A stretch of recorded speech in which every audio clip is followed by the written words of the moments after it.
ایک سفر میں حضور علیہ الصلوۃ والسلام اور اصحاب گامزن تھے کہ راستے میں قیام کیا تو ایک قبیلے کی صلح کروانے کے لیے حضور علیہ السلام تشریف لے گئے۔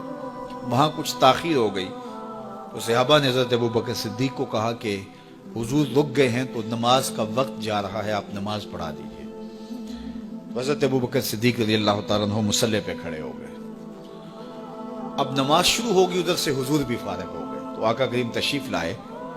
تو آقا کریم علیہ السلام جو ہی تشریف لائے تو صحابہ کی صفیں بندی ہوئی تھی، حضور کو دیکھا انہوں نے راستہ چھوڑ دیا۔ پیچھے سے لے کر کے مصلی تک صحابہ نے حالت نماز کے اندر حضور کے لیے راہ کشادہ کر دی۔ کاش کہ یہ حدیث سب لوگوں نے پڑھی ہوتی اور امت میں اتنے فرقے نہ بنتے اور یہ سوچ کبھی نہ پنپتی کہ نبی کے خیال سے نماز ٹوٹتی ہے۔ یہاں تو راستے چھوڑے جا رہے ہیں، یہاں تو پروٹوکول دیا جا رہا ہے۔ اللہ اکبر۔ اور یہ حدیث کہیں چھپی نہیں ہے، بخاری کے اندر چھپی ہوئی ہے۔ اللہ اکبر۔ آقا کریم علیہ السلام تشریف لائے تو صحابہ نے راستہ چھوڑنا شروع کر دیا۔ نماز بھی چل رہی ہے اور حضور کا راستہ بھی چھوڑ رہے ہیں۔ بالکل حضرت ابوبکر صدیق کے پیچھے آ کے حضور کھڑے ہو گئے۔ ابو بکر لا یلتفت یمینا ولا یسارا، جب آپ نماز پڑھتے تھے تو نہ دائیں دیکھتے نہ بائیں دیکھتے، پوری توجہ انہماک ہوتا۔ وہ اپنی کیفیات کے جہان میں ڈوبے تھے اور حضور آ کے پیچھے کھڑے ہو گئے۔ صحابہ نے اپنے ہاتھوں کی پشت پہ ہاتھ مارنے شروع کر دیے۔ مکعن و تصدیہ، قرآن نے تالی لگانا، سیٹی مارنا یہ شیطانی اعمال ہیں، لیکن ہاتھ کی پشت پہ ہاتھ مار کے متنبہ کرنا یہ مختلف مواقع کے اوپر یہ جائز ہے۔ تو اب جب حضور آ کے پیچھے کھڑے ہو گئے اور صحابہ سمجھے کہ حضرت ابوبکر صدیق ایک استغراق کے عالم میں ہیں، ایک کیفیت کے جہاں میں ڈوبے ہیں، تو انہوں نے اپنے ہاتھوں کی پشتوں پہ ہاتھ مارنے شروع کر دیے۔ تو حضرت صدیق اکبر سمجھ گئے کوئی غیر معمولی واقعہ ہو گیا۔ دیکھا پیچھے حضور کھڑے تھے۔ اللہ اکبر۔ تو حضرت صدیق اکبر مصلی سے سرک کے پیچھے آنے لگے تو آقا کریم نے اشارہ کیا رکو، نماز پڑھاؤ۔ سیدنا صدیق اکبر اس کے باوجود پیچھے آ گئے۔ کبھی ہوتا ہے حکم اور کبھی ادب آگے ہوتا ہے۔ اللہ اکبر۔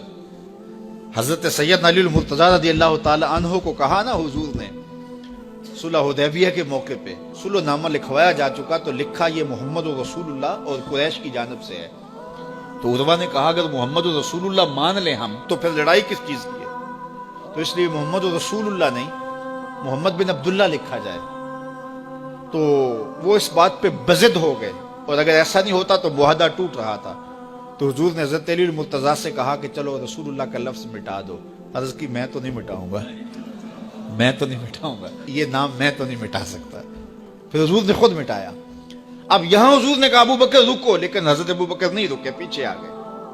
اور پھر حضور خیر مصلی پہ گئے، نماز ہوئی، سلام پھرا تو حضرت ابو بکر صدیق رضی اللہ تعالیٰ عنہ کو حضور نے کہا ابو بکر جب میں نے کہا تھا تم رکے رہو تو تم کیوں پیچھے آئے؟ تو سنو حضرت ابو بکر نے کیا جواب دیا رضی اللہ تعالیٰ عنہ۔ کروڑوں سلام، لاکھوں عقیدتوں اور نیاز مندیوں کے خراج ان کی چوکھٹ پہ عرض کرنے لگے ما کان لابن ابی قحافہ ان یؤم رسول اللہ صلی اللہ علیہ وسلم۔ حضور ابو قحافہ کے بیٹے کی جرت کب ہوئی کہ رسول اللہ کے آگے کھڑا ہو کے نماز پڑھائے؟ یہ ابو قحافہ کے بیٹے کی ہمت کب ہوئی کہ رسول اللہ کے سامنے کھڑا ہو کے نماز پڑھائے؟ تو ادب پہلا کرینہ ہے محبت کے کرینوں میں۔ حضرت ابو بکر صدیق رضی اللہ تعالی عنہ نے اگر حضور علیہ الصلوۃ والسلام کی اطاعت اور حضور کی محبت، ادب، فرما برداری اور جانثاری کے انوکھے باب رقم کیے ہیں، لیکن حضور نے بھی ان کو جو اعزازات دیے۔ ایک خاتون آئی مسئلہ پوچھنے، آقا کریم نے فرمایا پھر آ جانا۔ اس نے کہا پھر آؤں اور آپ نہ ملیں؟ تو کہا میں نہ ملوں ابو بکر تو ملیں گے نا۔ اللہ اکبر۔ تو اپنے بعد اشارہ دے دیا ان کی طرف کہ میرے بعد میرا نائب ابو بکر ہے۔ اللہ اکبر۔ عزتوں کی مسند اور عزتوں کی معراج اور عزتوں کے مقام پہ سیدنا صدیق اکبر رضی اللہ تعالی عنہ کو بٹھایا۔